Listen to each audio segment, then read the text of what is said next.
We dreaded this day. We thought it was likely to come eventually. And that day is here. Nearly 30% of inmates at Danville Correctional Center have COVID-19. Good evening, I'm Paul Cicchini. Danville has the highest number of cases among all state correctional facilities right now. WCIA3's Jen Lask has been tracking the rise in cases there. Jen, it has more than doubled in just a week's time. Paul, they began the mass testing of all staff and inmates exactly a week ago today, and now nearly 1 in 3 inmates have been confirmed to currently have COVID-19. I spoke with some of their family members who say that they are concerned that this could get much worse. So it makes you like your anxiety is to the roof because you don't know what's happening. Tatiana Soto's husband, Felix Padilla, tested positive for COVID-19 at Danville Correctional Center a couple of weeks ago. His cousin, Jordan Rivera, also came down with the virus. Rivera's sister, Cassandra, is terrified. I just want to get them some help.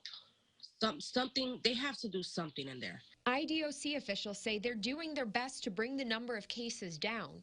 Since March, the only people going into facilities have been staff and newly admitted inmates. IDOC has set aside several isolation wings at Danville for COVID-19 positive cases and quarantine zones for inmates who've been exposed. They've also created a deep cleaning crew to sterilize the correctional center.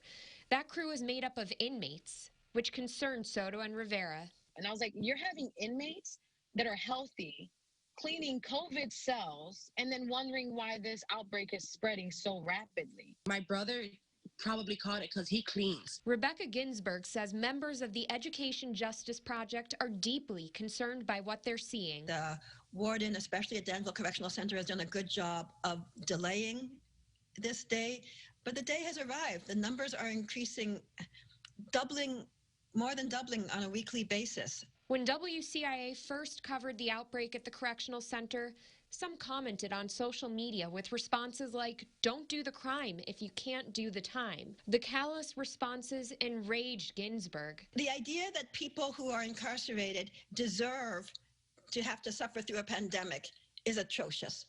And it really betrays a lack of understanding of what the correctional system is supposed to be about. She says as wards of the state, they can't take care of themselves. These are people that depend on us and our understanding and our compassion for their well-being.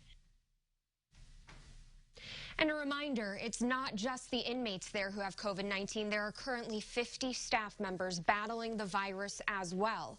IDOC's acting director says that medical staff at all of the correctional facilities are going to be in Tier 1A for getting a vaccine. And today, Vermilion County's health director said that the rest of the correctional staff members within the county would be part of Tier 1B for getting the vaccines.